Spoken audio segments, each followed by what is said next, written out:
Olá, no programa de hoje nós vamos bater um papo com Paulo Gregorassi, um dos maiores nomes do planejamento na história da propaganda. Paulo trabalhou na época de ouro da publicidade, junto inclusive com Washington Oliveto. Vai mostrar um filme extraordinário que foi criado pela W Brasil e vai contar suas histórias, inclusive na Sociedade Esportiva Palmeiras, onde foi diretor de marketing na época de Paulo Nobre. Não perca, volto já.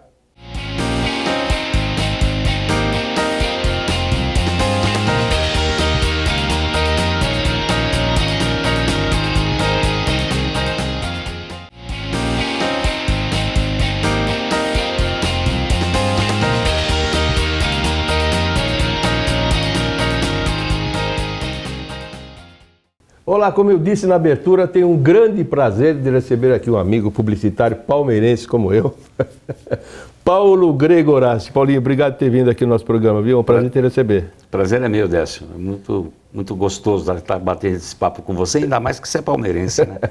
Os palmeirenses se dão bem, né? Se dão bem, não sei porquê, mas se dão bem. Se dão bem. Paulo, você tem uma carreira invejosa para mim em publicidade, porque você rodou em vários setores e conhece tudo de propaganda. Eu fui para a área de agência, tal, fiquei lá mais na parte estratégica, tal, em multinacionais e aprendi pouco, mas você rodou muito. Mas eu sei que você começou com, acho que 16, 17 anos, como ajustador mecânico, não é isso? É isso. Não tem nada a ver com a propaganda. E conta um pouco dessa... Por que você foi para lá? Você gosta de automóvel? Era isso mesmo, não era? Não, na realidade é o seguinte, em 68, eu tinha 13 anos de idade, meu pai faleceu. E aí eu tinha que fazer alguma coisa, que eu era arrimo de família, e eu fui fazer o Senai como ajustador mecânico. Fazer o curso de ajustador mecânico 3 anos, em parceria com a Valita. Eu ficava 6 meses no Senai, 6 meses na Valita. Era na Gandavo e a Valita era na Rio Grande, onde hoje é a Escola Superior de Propaganda e Marketing. E fiz 3 anos e me formei em ajustador mecânico. Só que não era uma coisa que eu gostava. Eu gostava mais pelo lado de escritório, mais do lado, né, não necessariamente em trabalhar na área mecânica. E aí eu resolvi, minha mãe sempre estava na minha casa, minha tia, que é a mãe do Nicolau Nigro, que é meu primo, né? E foi um grande profissional de mídia dos anos... Famoso. Famoso. E o Nicolau, a minha mãe pediu para minha tia, pedir para o Nicolau se desse para dar uma oportunidade lá no escritório dele. Nem sabia que era agência de propaganda, minha mãe não sabia, eu também não sabia. E aí ele falou para dar um pulinho lá, e eu fui e bati um papo com ele e falou assim, começa amanhã. E eu comecei como auxiliar de mídia na Mauro Salles em 1972. Era Mauro Salles ainda. Foi o começo, né? E aí eu fiquei 4 anos lá na Mauro Salles. Trabalhei com... Aí você pegou o gosto do negócio. Peguei. Acho que foi a primeira coisa. O impacto de trabalhar numa agência de propaganda, que era uma coisa, na época, não tão conhecida, né? E era tudo que eu queria. E a área de mídia, eu sempre gostei de mexer com números. Até hoje eu tenho facilidade de mexer com números. Então a área de mídia foi, acho que o local... Você ficou quanto tempo lá, você falou? Fiquei 4 anos. 5 anos, 5 anos na Mauro Salles. Aí eu recebi uma proposta da Young Rubicon, uma proposta de uma multinacional, em 77.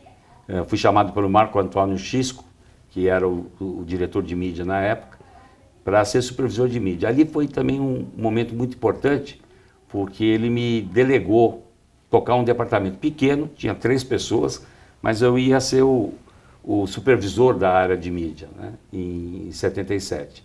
E aí eu fiquei até 79, quando recebi uma proposta da Ogilvy, do Darcio Leite, saudoso Darcio Leite. Só empresa importante. Só empresas importantes. Aí já eram multinacionais que eu estava trabalhando, né?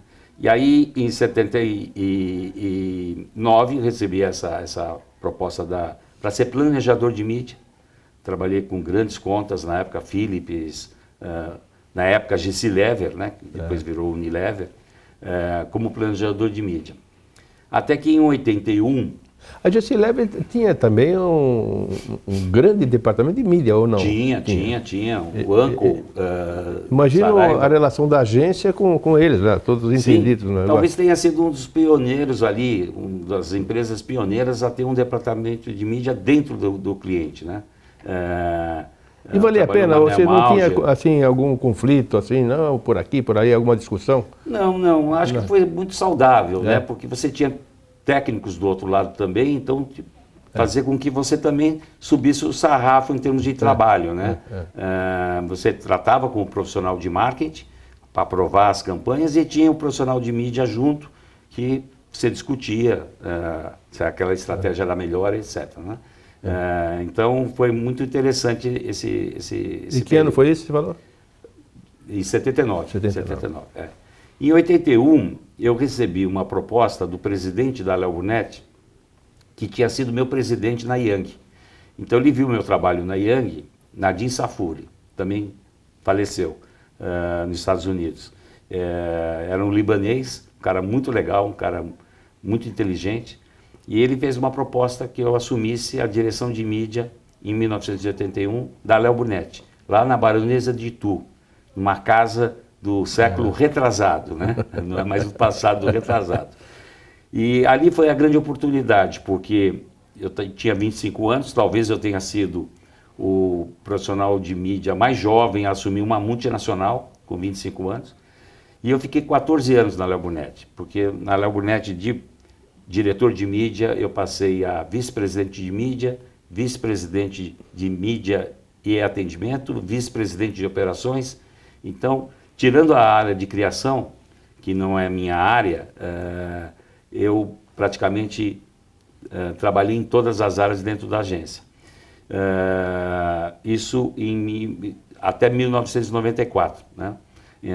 Que então, são áreas fundamentais, né? Fundamentais. Sem dúvida. Tem muita audiência, nós temos muita audiência jovem, a garotada, como é que eu faço para trabalhar em propaganda? Eles acham que é só desenhar, só criar tal. Não.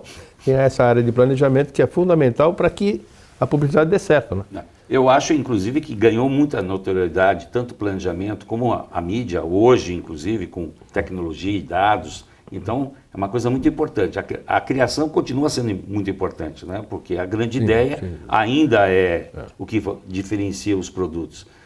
Agora, todo o respaldo que a mídia pode dar e que o planejamento pode dar também são fundamentais. Então, eu fiquei 14 anos na Léo Burnett, cheguei a vice-presidente de operações, quando eu recebi uma proposta do Júlio Ribeiro, da Talent, né? Grande Júlio Ribeiro, um dos maiores, o maior planejador do nosso mercado. Conheci bem. O Júlio era uma pessoa sensacional. Ícone, né? O ícone da publicidade. Aí eu recebi a proposta do Júlio para assumir a área de negócios da Talent. Aí eu deixei 14 anos de uma multinacional, uma posição importante que eu tinha, para dirigir, porque eu vi que ali era o momento de algumas rupturas e voltar para uma agência nacional, e ainda mais uma agência do Júlio Ribeiro. Né? Ali tive um trabalho muito interessante com o Eustáquio, né, que era meu chefe direto, e com outros profissionais dentro da agência. Fiquei exatamente 5 anos lá na Talent, entrei no dia 23 de setembro e saí no dia 23 de setembro, 5 anos depois. Né? As datas, você vê que os números são coisas que ficam na minha cabeça sempre. Foram anos muito importantes lá dentro. Né? E aí, em 1999, eu senti a necessidade de ir para o outro lado da mesa. Eu tinha passado todo esse tempo, de 72 a 99, dentro de uma agência de propaganda, e eu achei que era o momento de ir para o veículo de comunicação, para sentir como é o outro lado. Né? Eu até... Era interessante porque... Poucos têm essa coragem. Eu acho que fui corajoso ou louco, não sei, ele pode me chamar do que quiser.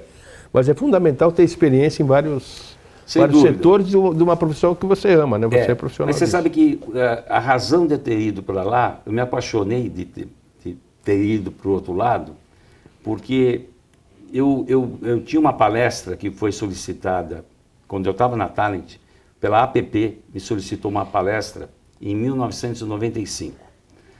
Uma palestra que falava sobre a relação do profissional de mídia do profissional de veículo com os profissionais de mídia e clientes. É uma relação, é relacionamento.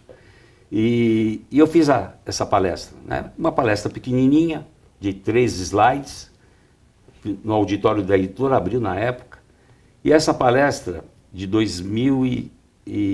1995 até o ano passado, que eu ainda fiz essa palestra, eu fiz 115 vezes essa palestra. Porque é a relação do cliente com o profissional de mídia. Não, a relação do profissional de veículo com o cliente e com a agência, na realidade. Que é o dia a dia do veículo, né? O veículo vai trabalhar, a área comercial vai trabalhar tanto a agência como o cliente. E eu via muita deficiência nos profissionais de atendimento de veículo na hora que eu atendia.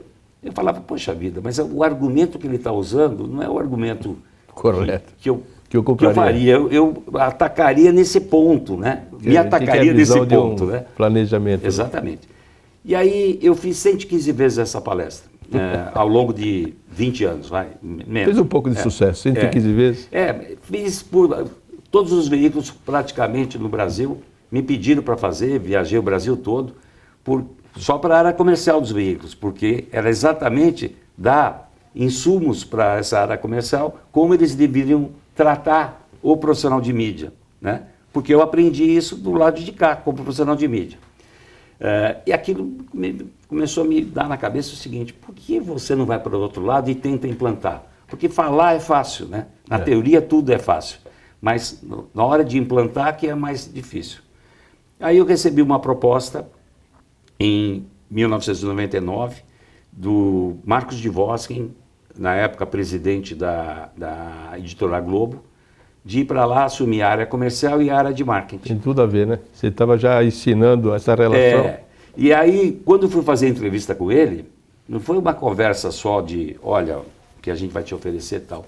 Eu levei uma síntese da minha palestra.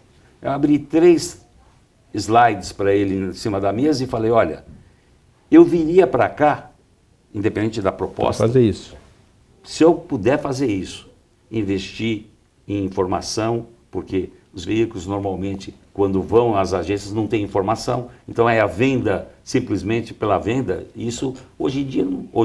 Você, como profissional de mídia, sentia falta de dados. Argumentos, falta de dados. Então, eu preciso investir em projetos, em informação, etc. Tal.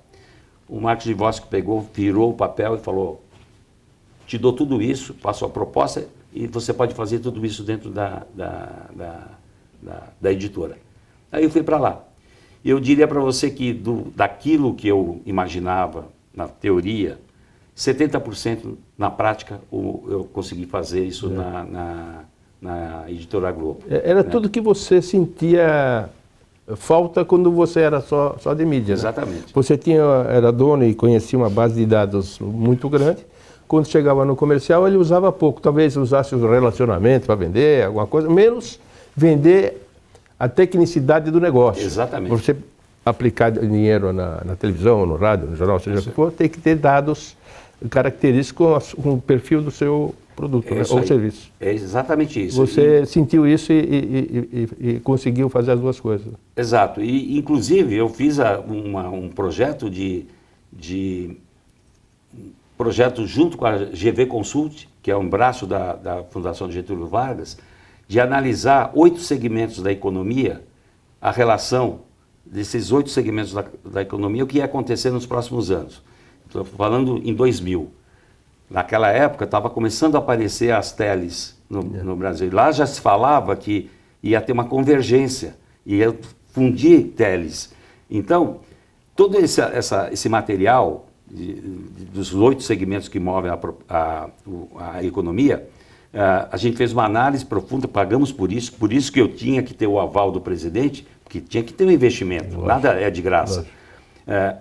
Peguei toda a minha equipe comercial, que eram 50 pessoas na época, levei para um hotel, fizemos a apresentação de toda a parte desses 8 segmentos, para que eles pudessem ter argumentos de chegar numa tele e falar com propriedade coisas que estão acontecendo na tele. Porque tudo que um cliente quer e você foi cliente, você sabe, é ter pessoas... saber se o dinheiro que eu estou pondo em determinado veículo vai atingir aquela pessoa que eu quero. Exatamente.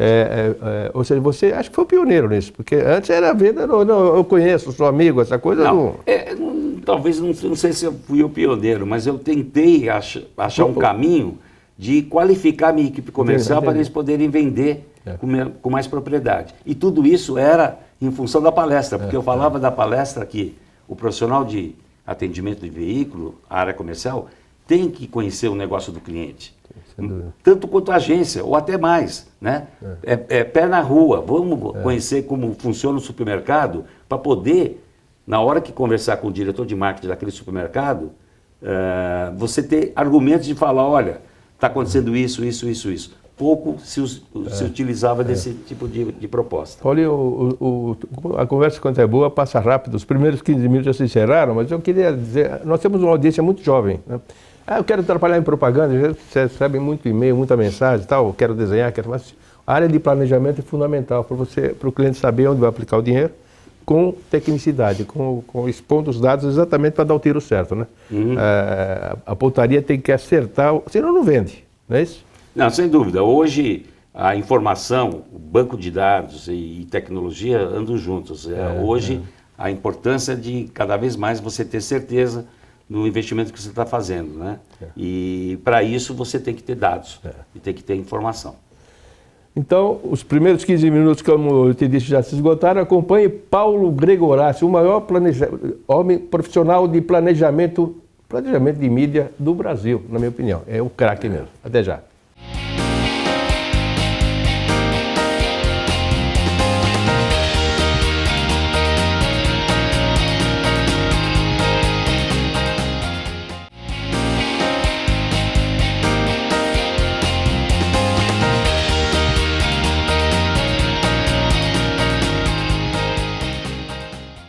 Segundo bloco da ótima entrevista com Paulo Gregorassi. Paulo, me dá uma resumida em 3 minutinhos do primeiro bloco, que é muito interessante para o pessoal que está nos vendo, a relação entre a área comercial e a área de informação, de mídia.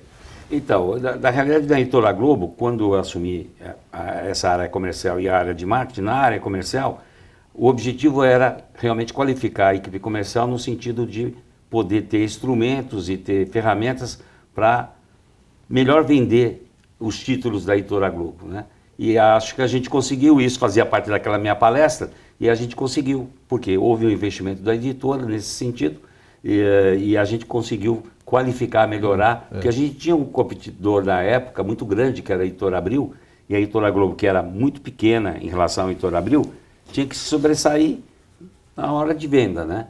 Então a gente conseguiu fazer isso. Por outro lado, como diretor de marketing, que eu tinha as 2 funções na editora, uma das coisas que na época tinha na editora eram houses. E eu, como trabalhei em agências, eu sempre fui contra as houses, porque eu acho que as houses, uma editora, ela tem capacidade de trabalhar conteúdo de revistas, etc., e não de propaganda, fazer propaganda. Propaganda é coisa de agência, né? Então, naquela oportunidade, eu acabei com as houses que tinham 2 houses dentro A house é uma agência dentro do cliente. Dentro do cliente, né? E naquela época tinha bastante houses espalhadas. E elas foram desaparecendo, e eu terminei com essas houses e falei, então, temos que escolher 3 agências para atender os 11 títulos da editora. Você precisava de 3 agências mesmo? Eu quis, você entregar para uma só, vira uma house, porque ela vai pensar nos 11 títulos. E tem títulos que precisam pensamentos diferentes, são segmentados, né? Então, cabeça de planejador é outra Você tem uma revista Época que é de informação, você tem uma Autosport que é automobilismo, você tem uma Galileu que é cultura. Então, eu teria que ter... Eu segmentei em 3 agências. Um grupo com 4 títulos em cada agência, e aí eu segmentei muito mais no sentido estratégico. Então, por exemplo, as revistas que tinham problemas de posicionamento, eu ia precisar muito do planejamento de comunicação, eu peguei uma agência que tinha um bom planejamento de comunicação, né? Nesse caso, eu me lembro que eu escolhi a Léo Burnett por causa da Marlene Bregman, que eu trabalhei 14 anos com ela, e ela é brilhante, né? Depois do Júlio, para mim, ela é a melhor mulher de planejamento do mercado. Aí eu fui escolhendo as agências, sem concorrência, foi simplesmente vendo as que se adaptavam mais aos títulos, e escolhi para a revista Época a W Brasil. Eu e o Marcos Divoski, que era o meu presidente, né? A gente escolheu a W Brasil. Da Brasil, do Washington Oliveto. Do Washington Oliveto. Que, aliás, fez um comercial para a época, o mais lindo comercial de todos os tempos. Então, eu vou te contar essa história do comercial, que é interessante. Eu briefei, na época, depois que a gente entregou a conta para a W Brasil, nós briefamos que a gente estava atingindo quase 1 milhão de circulação. A Veja com 1.200.000, a gente chegando no 1 milhão. Mas a revista era muito promocionada. A gente teve que promover, criar promoções, dar alguns brindes em troco da assinatura, porque a gente precisava fazer um movimento de crescimento, né? Porque depois que você depura, você perde quando você tira o brinde, você tira o que você está dando. Mas você perde em patamares superiores a que você começou. Porque aquele que conseguiu assimilar o conteúdo da revista, ela fica, né? Ele fica, ele retém. É uma estratégia interessante, não sabia disso. Interessante. E aí eu passei um briefing no sentido de como a gente pode trabalhar melhor a circulação, aumentar a circulação, porque a gente queria atingir 1 milhão de exemplares. Aí na data marcada da gente ver a resposta, a proposta da Brasil, o Washington fez a apresentação, eu cheguei com o Marcos Divoski na sala, estava a apresentação, os storyboards em cima da mesa, para fazer a apresentação daquilo que eu tinha pedido. O Washington falou assim, antes de vocês verem a campanha que a gente criou, eu queria que vocês vissem um comercial, 3 minutos, vissem um material aqui. Ligou a televisão e passou praticamente o comercial do jeito que ele é. Foi concebido. Porque era tomadas de imagem, né? Bancos de imagem, com uma trilha incrível. E aí a gente foi olhando aquilo e foi emocionando. Porque realmente é um poema esse comercial, né? Que conta tudo que acontece numa semana, que é a periodicidade da revista, né? A revista Época, como uma semana. É uma semana. O que acontece numa semana? Então você tem todo... Vamos ver esse comercial? Vamos ver? Vamos. É um comercial brilhante, inclusive ganhou o Clio, né? Que é... Ganhou o Clio, ganhou o Cannes. Ganhou o Cannes. O Clio é o mais importante prêmio de comunicação de todos os tempos. Naquela oportunidade, foi o primeiro brasileiro a ganhar esse prêmio. Filme de 3 minutos, se não me engano. 3 minutos. Criado pelo Washington Oliveto, aprovado pelo Paulo Gregorassi, e é um filme brilhante e emocionante. Vamos ver? Vamos lá então.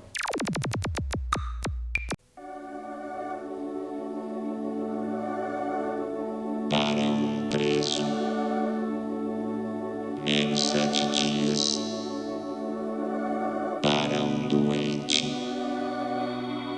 mais 7 dias. Para os felizes, 7 motivos. Para os tristes, 7 remédios. Para os ricos, 7 jantares. Para os pobres, 7 fomes. Para a esperança, 7 novas manhãs. Para a insônia, 7 longas noites. Para os sozinhos, 7 chances. Para os ausentes, 7 culpas. Para um cachorro, 49 dias. Para uma mosca, 7 gerações. Para os empresários, 25% do mês. Para os economistas,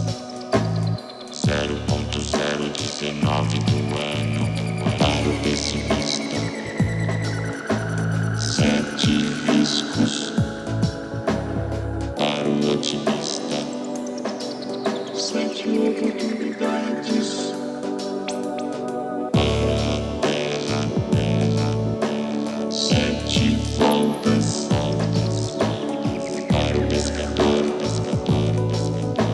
sete partidas para cumprir o prazo,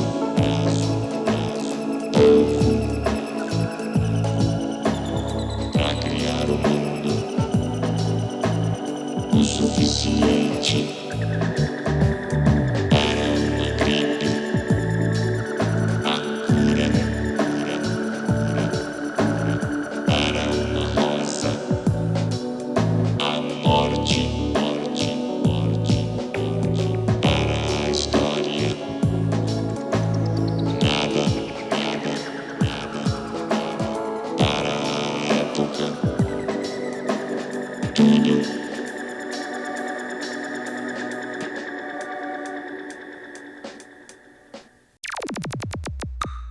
Que filme, hein, Paulo? Não te arrepia até hoje? Arrepia, Você que foi arrepia, responsável arrepia.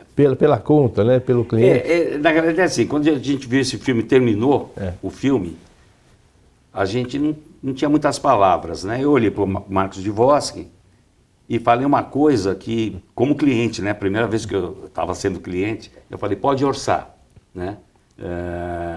O custo do orçamento de produção, como era tomada de imagem, ele não ficou caro, né? Na época. Mas eu, como profissional de mídia, na hora que estava passando o filme, eu falei assim, como que a gente vai colocar isso no ar? Porque um comercial de 3 minutos são 6 de 30. Então, para você ter uma ideia, um comercial... É pegar um break inteiro, né? O break todo. Um comercial desse custaria, hoje, por volta de 6 milhões uma vez, passando um comercial desse na TV Globo, que era da... Mas a Editora Globo, na TV Globo, é de graça. Não era de graça, não, era pago. E eu tive a maior frustração como profissional de mídia também. Porque eu fui tentar negociar com a Globo e consegui um desconto, o menor que eu consegui na minha carreira de 50 anos. Do mesmo grupo. Por isso que dava certo, né? Não tinha É. moleza para ninguém. Não tinha moleza, não. Essa era a postura das organizações Globo. Aí o Marcos Dvorsky falou assim, eu falei, Marcos, e aí? Vamos em frente ou não? O Marcos falou assim, vamos, porque a gente precisa desse comercial para... Como a revista estava muito promocionada, é um comercial para romper esse momento e mostrar a importância da época, a revista Época naquele momento. Se fosse hoje, né? Com as redes sociais, era outra conversa. Era outra conversa. Se fosse hoje. Aí a gente colocou isso no ar e custou, para você ter uma ideia, custou um mês do faturamento da editora como um todo, de prejuízo, Isso é que mas o Marcos bancou para bancar. E ganhou. O objetivo era o posicionamento da revista, em primeiro lugar, mas ganhou o Cannes, nós estivemos em Cannes recebendo o prêmio junto com o Washington Oliveto, ganhou o Clio, naquela oportunidade o primeiro comercial brasileiro a ganhar o Clio, e ganhou uma série de outros prêmios também, e é uma obra-prima. Um negócio e eu brinco, eu digo o seguinte, a aprovação foi minha e do Marcos Dvorsky, mas eu aprovei um único comercial na minha carreira como cliente. Ele ganhou todos os prêmios, então eu tenho 100% de aproveitamento. Que estrela. Depois eu voltei para a agência.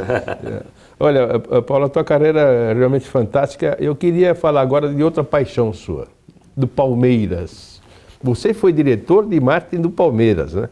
Um profissional de mídia, de propaganda, de publicidade, experiente, que tem uma paixão, foi trabalhar no Palmeiras com o Paulo Nobre, né? Gestão do Paulo Nobre, foi? Paulo Nobre. Me conta como é que foi o convite, o que você fez lá. Eu sei que, na época, ele revolucionou o Palmeiras, né? Você estava com mais publicidade. E como é que foi essa experiência para você? Foi interessante.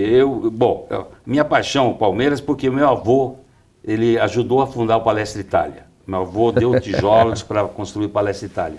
E meu pai foi diretor, conselheiro do Palmeiras. O papai jogava bote, era boteófilo, e me levava, quando ele ia treinar, ele me levava e eu ficava já assistindo, antes do Parque Antártica ser o Jardim Suspenso. Era ainda alambrado no Parque Antártica. E quando pintou essa oportunidade, eu nunca fui sócio do Palmeiras, por mais fui torcedor do Palmeiras durante todo esse tempo. Meu pai faleceu em 68 e eu nunca segui no clube, né? E em 2012, quando o Paulo Nobre se candidatou, a gente fez algumas reuniões com o Paulo Nobre, um grupo de empresários, e eu fui convidado a participar desse grupo, eram 7 empresários, para ver como ajudar o Palmeiras. E nós fizemos uma reunião com o Paulo Nobre, na oportunidade, e vimos que ele tinha um caminho muito legal, né? Ele ia fazer uma oposição no sentido de ganhar, para tentar acertar o Palmeiras, que vinha de desmandos e uma série de coisas. E o Paulo ganhou. Eu tive com o Paulo 2 vezes nesse período, até as eleições. Aí, no dia da eleição, eu estou em casa, ligo o Paulo, 10h30 da noite, e fala assim: quero que você seja o diretor de marketing estatutário do Palmeiras. Você topa? Eu falei: você me dá um tempinho para pensar? Ele falou: não, você tem que responder agora. Eu falei: então, topo. Né? E aí começamos, foi muito difícil, porque 2012 foi o período que o Palmeiras, 2013, disputou a Série B, e tive que fazer o Paulo teve que fazer todas aquelas modificações no clube, e pavimentou a situação do Palmeiras hoje. Deve-se muito ao Paulo Nobre, porque ele pavimentou, uma das melhores gestões, equalizou as dívidas, emprestou dinheiro para o clube, né? Já recebeu tudo de volta, mas emprestou dinheiro para o clube, com o objetivo de resolver, solucionar tudo o que estava acontecendo. E foram 4 anos muito interessantes, né? Foram muito trabalho, né? Eu contratei depois um diretor de marketing profissional, né? Cada estatutário tinha um profissional, e fiquei os 4 anos com ele. Quando ele saiu, eu saí também. Paulo, você que viveu essa época de ouro da publicidade, da mídia principalmente, como é que você vê a propaganda de hoje, né? Eu acho muito imediatista, eu recebo 500 mensagens por WhatsApp, uma pior que a outra, não dá para entender, a coisa muito imediatista. Eu tenho a impressão que essa propaganda que você acabou de dizer, dos anos dourados, né, você participou, brilhante profissional que você é, não tem mais. O que você está achando desse momento que nós estamos vivendo na publicidade? A gente está vivendo um momento de transformação, né, já há alguns anos, e um momento, eu diria, difícil, totalmente diferente daqueles momentos que a gente viveu lá atrás. Eu acho que o que está faltando hoje na publicidade, quando a gente fala em tecnologia e dados, é importante, informação é importante e tal, mas o que falta na publicidade é a grande ideia. Acho que a grande ideia, eu sempre brincava que quando a gente chegava na segunda-feira no café das agências, a gente sempre comentava o comercial que passou no Fantástico no dia anterior. Olha que comercial, ou do Washington Oliveto, meu sócio que faleceu recentemente, ou do Nizam, ou do Fábio Fernandes, Marcelo Serpa, monstros da criação. A gente ficava discutindo. E, infelizmente, nos últimos 2, 3 anos, você não sabe. Não faz um comentário de um comercial que foi brilhante, que teve uma grande ideia por trás. É muito imediatista, né? Eu acho que é muito imediatista, acho que o digital ocupou um espaço importante, mas ainda eu acho que os resultados são imediatos, né? E a grande ideia, ela é médio e longo prazo, né? Todas as ideias, elas são plantadas de médio e longo prazo. É interessante que, ao mesmo tempo que a gente não vê mais esses comerciais brilhantes, não era só esse que você acabou de mostrar, mas vários outros, né? A mídia está desaparecendo também, é outra mídia agora. É uma coisa de WhatsApp, redes sociais, as emissoras de TV estão com dificuldades, né? Porque os anunciantes estão desaparecendo, né? Acho que pulverizou, né? Hoje a mídia... Você tem milhares de canais de mídia, né? Você tinha poucos antes, no passado mais distante, você concentrava, a TV aberta era mais forte. Continua sendo forte a TV aberta, mas o digital hoje já divide a participação no bolo da propaganda com a TV aberta. Então você vê o crescimento que o digital teve, né? Então, realmente é um novo momento, por isso que o profissional de mídia hoje tem uma importância grande, porque ele tem uma pulverização de canais e ele tem que ser assertivo. Então ele tem que buscar o melhor caminho. E não é fácil. Não é fácil. Quando você tem uma fragmentação, não é fácil você alcançar. Tem que ser muito preciso. Paulo Gregorassi, eu agradeço muito a sua presença, uma aula de publicidade e mídia. Você é o craque, né? Você é um dos maiores profissionais que eu conheci nessa área de planejamento. Parabéns pela sua trajetória, obrigado pela presença. Todo prazer meu, Décio. A hora que você precisar, estou à disposição. Esse foi Paulo Gregorassi, um craque na publicidade e no planejamento, que deu um show de entrevista aqui no nosso Propaganda e Negócios. Eu espero que todos vocês tenham gostado e até a próxima. Tchau.